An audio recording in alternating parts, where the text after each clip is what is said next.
Now for you guys who are doing e-learning online, I wanted to set some expectations as to the supplies that you're going to need in order to do this class properly. Now I have a couple of different categories that you can choose from. These are all recommendations, they are not required, but they are really, really suggested.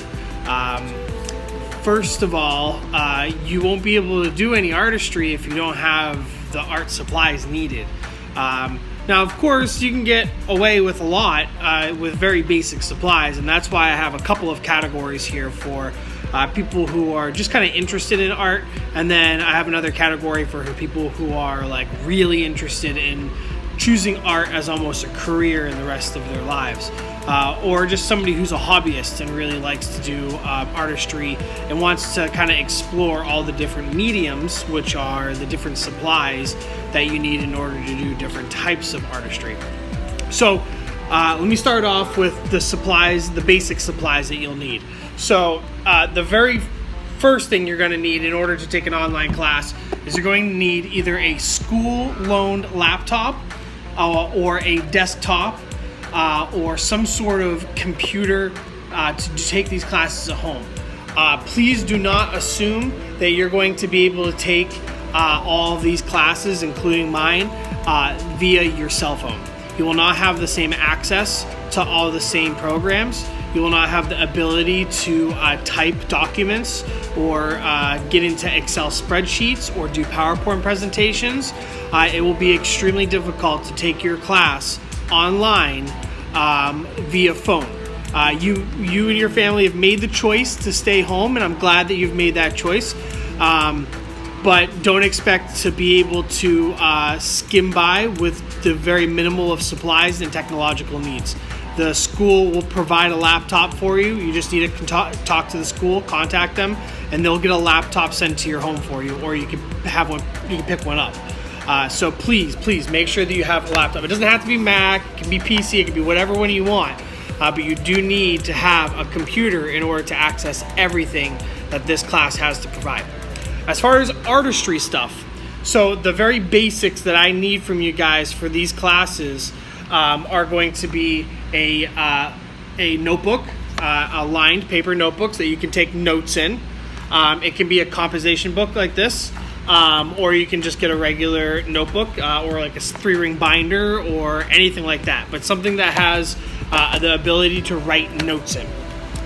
You're also going to need a folder to keep any paperwork that I send your way all together, so you can keep it all nice and neat. I'm kind of expecting that at some point before the end of the school year, you may be returning back to school. So these are like 25 cents. I mean, you can find them at Walmart, Michael's, Hobby Lobby. You can find them even at the grocery store. They have some of these. But it's just a little notebook that has a couple of folders in here, so you can put paperwork in there and keep it all together.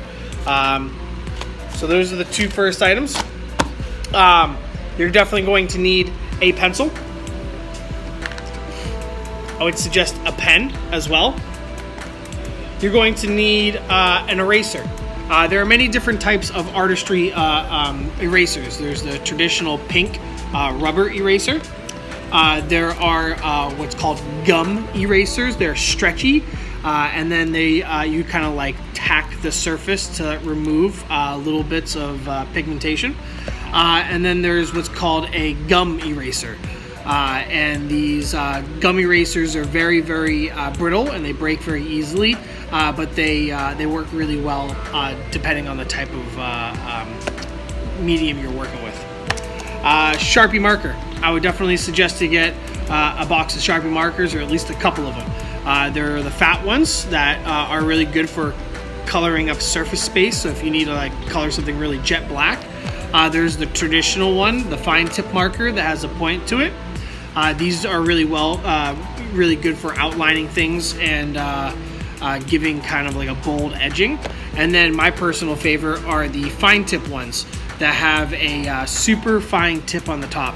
And these are really great for detailed work. I would suggest to get some sort of drawing pencil in addition to a number 2 pencil. Drawing pencils are, they're just jet black pencils. The lead is a little bit softer so that they're easier to blend with. A really common name is ebony. An ebony pencil is, I think that's upside down. An ebony pencil, which is, you can find these at most craft stores.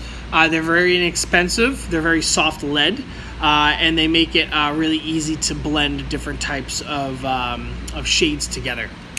You're going to need a pencil sharpener so that you can get a nice, clean, crisp lead point. You can, just a regular hand one's fine. They're like 50 cents. I would suggest a ruler. You can get rulers in all kinds of different shapes and sizes and lengths and materials. A regular wooden ruler is absolutely fine. I prefer the metal ones because they have a nice clean edge. They never get like dents or divots in them or anything like that. And I prefer one that's a little bit longer. I like the ones that are like 24 inches as opposed to the 12-inch ones. But a regular 12-inch wooden ruler will do just fine. And these cost maybe $1 or something. You're gonna need a pair of scissors. Especially my 3D students, you're going to be manipulating and cutting things often, so you're definitely going to need a pair of scissors.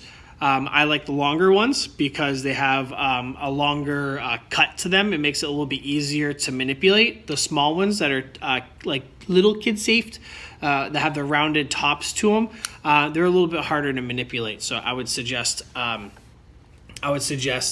longer ones. You're going to need tape. You can get regular Scotch tape. You can get duct tape, you can get masking tape, you can get the blue masking tape, the white masking tape. You can get really any tape you want. The better tapes are probably the duct tape, masking tape. Those are better, but Scotch tape will do just fine. Honestly, I think the masking tape is cheaper.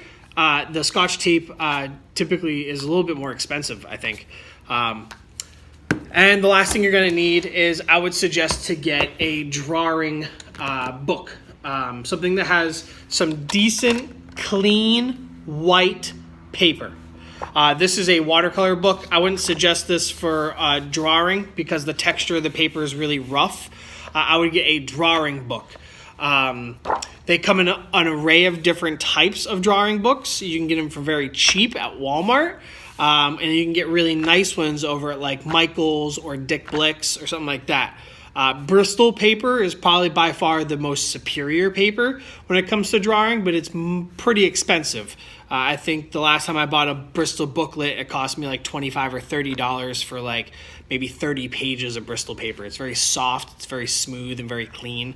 But you don't have to go that crazy. You can get a regular $5 sketchbook. But you're going to want a book for drawing your work into so that we can keep a portfolio. You can get a portfolio bag if you'd like. You don't have to. Honestly, I just get like a big sheet of paper and I fold it in half and I staple the sides and I put all my work inside there.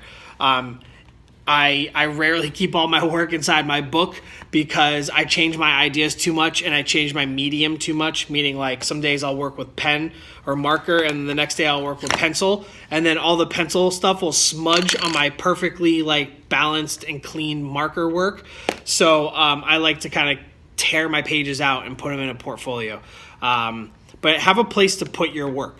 So these are all the basic supplies I would suggest. And just to go over them really quickly again, it's going to be, you're going to want a sketch book. You're going to want a lined notebook. You're going to want a folder to put extra printed work into. You're going to want a Sharpie marker of any size or sort, a pen, a drawing pencil, either the Ebony brand I was saying or any other brand you want, a regular number 2 pencil for note-taking, eraser of any style, of any kind, tape, scissors, ruler, and a computer.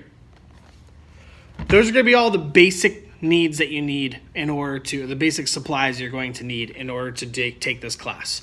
It's really important you take them. If you can't get these supplies, please contact me and I'll see what I can do about sending some supplies to you. I do not have the ability to send supplies to everyone though. but I do want to make sure that you have all the supplies that you need in order to take this class. But this is the basic supply list I would suggest. So let me move on to a little bit more advanced supplies. If you really love art and this is something that you really want to do and you want to kind of tinker with a bunch of different supplies while you're home.